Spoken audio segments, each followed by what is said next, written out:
Hello Libra, Sun, Moon, Rising, and Venus signs. Kamusta kayo? Sana po'y nasa mabuti kayong kalagayan. Welcome back po sa Star Tarot. At kung bago kayo rito, welcome din po kayo. Please subscribe, like, share my videos, and leave me a comment kung nakaresonate kayo. Thank you. So first message ninyo is fair male. Ayan. So baka you are going to be dealing with a fair male, no? Baka yung fair male na to, pwedeng manliligaw ninyo ito kung single pa kayo, makikilala ninyo siya ngayon, baka online ninyo nakilala to, or pwedeng katrabaho din ninyo ito, something like that, no? Or pwedeng jowa mo na to, so depende sa inyong sitwasyon.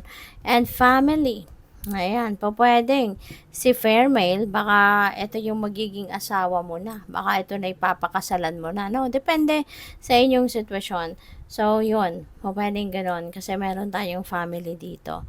So, pwedeng meron na ditong mag-aasawa sa inyo. Or baka si fair male, yung asawa mo na. Diba? Baka napangasawa na ninyo ito si fair male. So, pwedeng ganon. Or, possibly then na ang iba sa inyo meron na kayong pamilya and you are going to focus on your family sa ngayon, no? Baka ito yung pinaka number 1 priority ninyo sa ngayon na maybe you are spending more time with your family, with your person. Baka nakabakasyon kayo, baka galing kayong abroad, bakasyon kayo, kaya you are going to be more focused ngayon sa family life, you know. So, what else? We have reflections.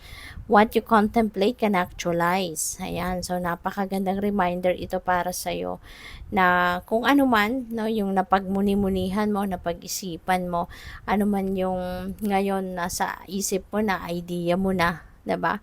Maaaring gusto mo nang gawin 'yan, no?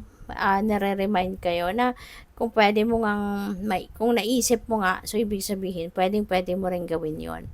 You know, whatever that you can whatever it is that you think about, you can actualize that. You can bring it to reality, you know?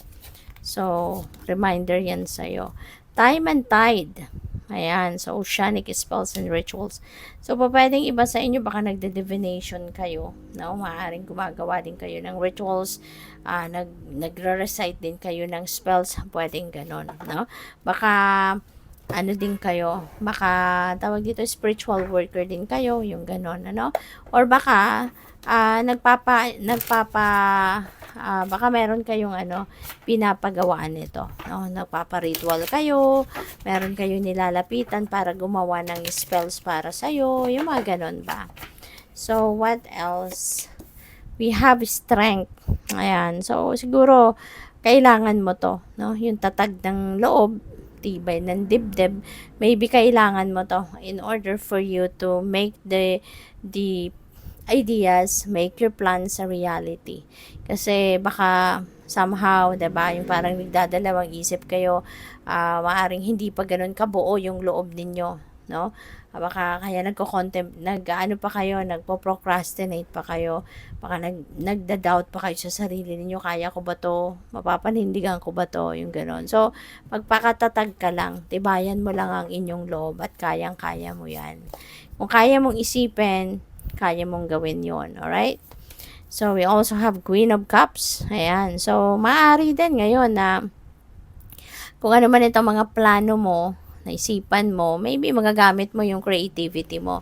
Maybe creative ideas, diba, will arise dito at magagamit mo din yan, makakatulong sa iyo na ma-realize mo kung ano yung gusto mong mangyari, diba?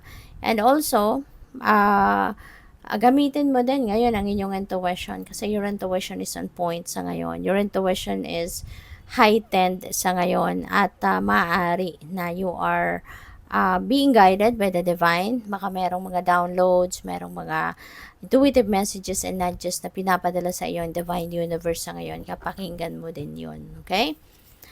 We have the sun. Napakaganda. So, meron ditong success. And since this is a love reading, so magiging matagumpay kapag dating or sa larangan ng pag-ibig.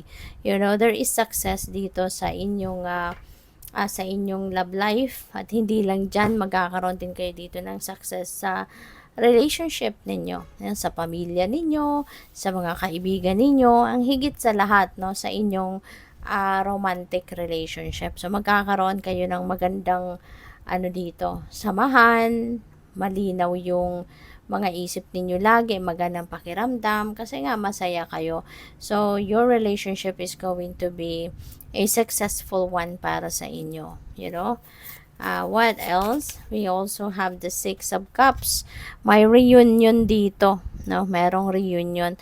Po pwedeng kayo ay baka galing kayo sa ibang lugar, baka sa ibang lugar kayo nagtatrabaho, and maybe you are coming home to visit your family, visit your person, visit your children, yung ganon.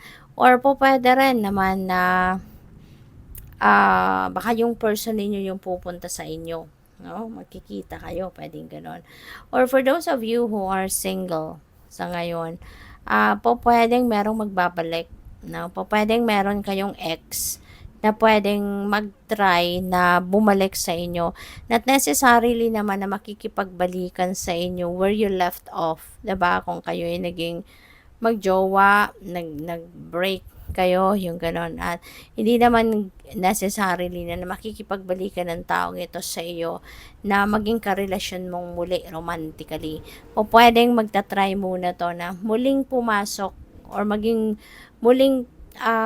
parte ng buhay ninyo. Kumbaga, gusto lang niya na maging parte muli ng buhay mo. Yung gano'n.